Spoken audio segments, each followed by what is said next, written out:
Kung hindi mo kayang kontrolin ang dila mo, hindi mo din kayang kontrolin ang buhay mo. Walang kwenta ang katotohanan na sinasabi natin kung yung pag-deliver natin ng salita ay hindi din sa paraan na may pagmamahal. Good morning everyone, muli po akong inyong Ate Jen and tuloy po tayo sa ating sharing regarding po sa ating topic na 5 bagay na dapat bantayan para tayo ay makaiwas sa magulong buhay. So 5 things to guard to avoid a chaotic life. Meron tayong 5 na dapat babantayan. Yung ating pandinig, yung ating puso, yung ating dila, yung ating paningin, at yung ating panlakad. So natapos na po tayo sa pinakauna, ang guard your ears. Natapos na din po tayo sa pangalawa, guard your heart. Ngayon po ay nasa pangatlo tayo, ang guard your tongue or kailangan nating bantayan ang ating mga dila. So tuloy po natin yung sinulat ni Solomon sa mga Kawikaan chapter 4 verse 24. Ilayo mo sa iyong bibig ang salitang mahahalay. Ilayo ang mga labi sa kasinungalingan. Ipinakita po dito ni Solomon ang kahalagahan ng maingat na pagsasalita at pag-iwas sa kasinungalingan at pandaraya. Sabi pa niya sa mga Kawikaan chapter 12 verses 17 to 19, sa pagsasabi ng tapat, lumilitaw ang katarungan, ngunit ang pagsisinungaling ay lumilikha ng kapahamakan. Ang matalas na pananalita ay sumusugat ng damdamin, ngunit sa magandang pananalita, sakit ng loob ay gumagaling. Ang tapat na labi ay mananatili kailanman, ngunit ang dilang sinungaling ay hindi magtatagal. So sa Bible po, napakaraming prinsipyo patungkol sa pag-iingat sa lumalabas sa ating bibig at kahit ang Panginoong Hesus ay nagbabala patungkol dito. Sabi niya sa Matthew chapter 12 verses 36 to 37, "But I tell you that everyone will have to give account on the day of judgment for every empty word they have spoken. For by your words you will be acquitted, and by your words you will be condemned." Kapatid, iwasan po natin yung ganyang pananalita dahil yan ay pagmamataas at pananagutan po natin lahat ng salita na lalabas sa ating bibig. Ang sabi po dito, "For by your words you will be acquitted, and by your words you will be condemned." Kapatid, alalahanin po natin ito. Kung hindi natin kayang kontrolin ang dila natin, hindi din po natin kayang kontrolin ang buhay natin.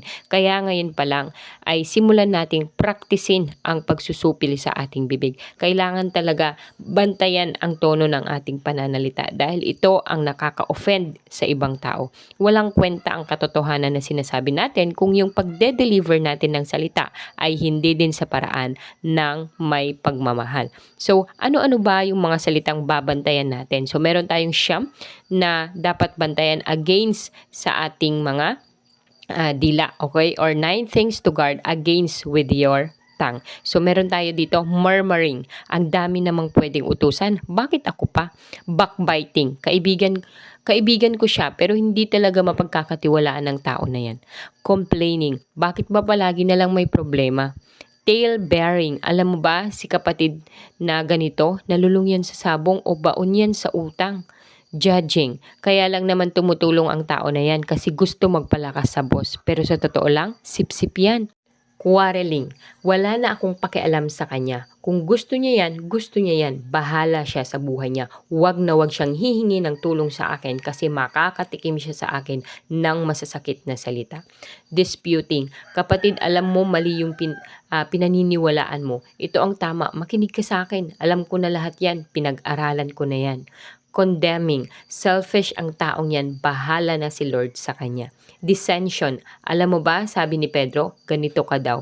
Pero magkakampi tayo, ako din ganito ang ginawa niya sa akin. Pati na yung kasama niya sa department niya, pinagkakaisahan nila tayo. Lahat tayo may mga ganitong pananalita. Lahat tayo ay nakakapagsalita ng mga masasakit. At kung pwede lang, gusto natin itong bawiin. Kaya lang ay nasabi na natin, kaya hindi na natin pwedeng bawiin pa. So, may isang bata na matindi yung kanyang temper problem. Palagi siyang nakasigaw, palagi siyang galit sa kanyang mga kalaro. Kaya tuloy ang kanyang mga kalaro at kaibigan ay iniiwasan na siya at nabahala yung tatay niya. Sabi niya sa kanyang anak, "Anak, sa tuwing magagalit ka, sa tuwing may sasabihin ka na masasakit na salita, ay magbaon ka ng pako sa ating magbaon ka ng pako sa ating bakod. Doon mo ibunton ang galit mo at sinunod nga nung bata yung payo ng tatay. Tuwing nagagalit siya ay nagbabaon siya ng pako sa bakod.